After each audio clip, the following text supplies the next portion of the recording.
Hey guys, this is Dr. Shivek and today's topic is from the anesthesia.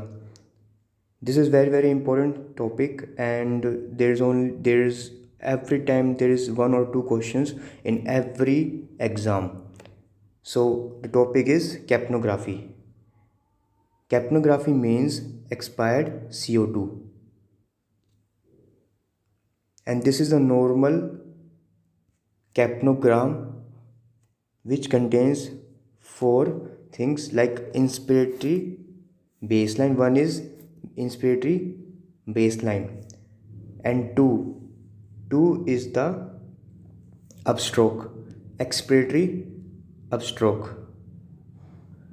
Third is the alveolar plateau, means how much CO2 is present in the alveoli, and four is the inspiratory downstroke.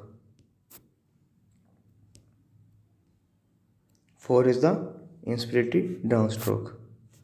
So guys, this is a normal capnogram. You have to learn this because sometimes they give the options like this 2 is the inspiratory or expiratory and we get confused that it should be inspiratory, but remember guys, this measures the CO2, expired CO2 from our lungs. So if we expired CO2, that there should be the expiratory upstroke. Okay, so this is the normal graph, and now there are some abnormalities in their capnograph, and this is a very potential question in your exams. Very potential question.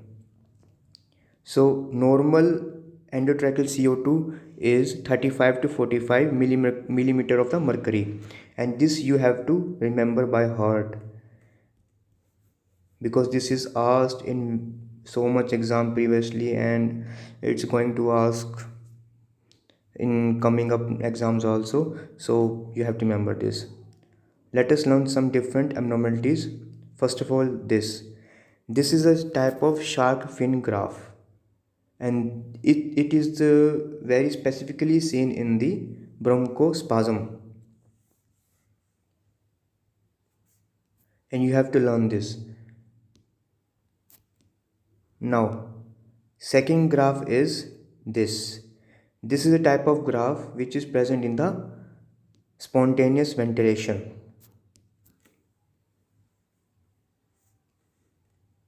So in the spontaneous ventilation there is a notch. This notch is known as Currar notch.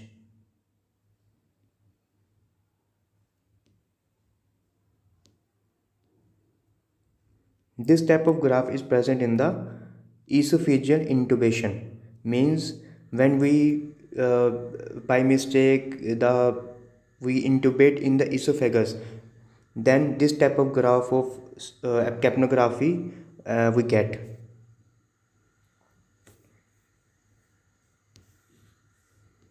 The next graph is this. Now guys, pay attention to this. This is very important. So first of all, guys, see this, this graph is touching the baseline. You can see this graph touches the baseline, and now pay attention to this graph, that this graph does not touches the baseline. Okay, the graph which touches the baseline is known as malignant hyperthermia. This graph is known as malignant hyperthermia, and the graph which does not touches the baseline is known as rebreathing graph. Rebreathing graph. So this is very important. We they used to give these two questions very frequently, and you have to learn this.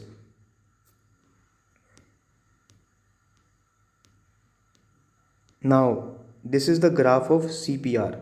When we are giving the patient CPR in the emergency, and if we have to take the capnography, so this type of capnogram is going to be there.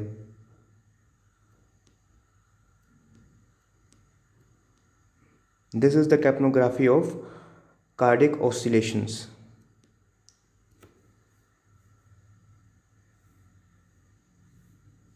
So guys, these are very important six abnormal capnograph, they used to ask you directly by showing the graph image, and you have to answer these type of questions.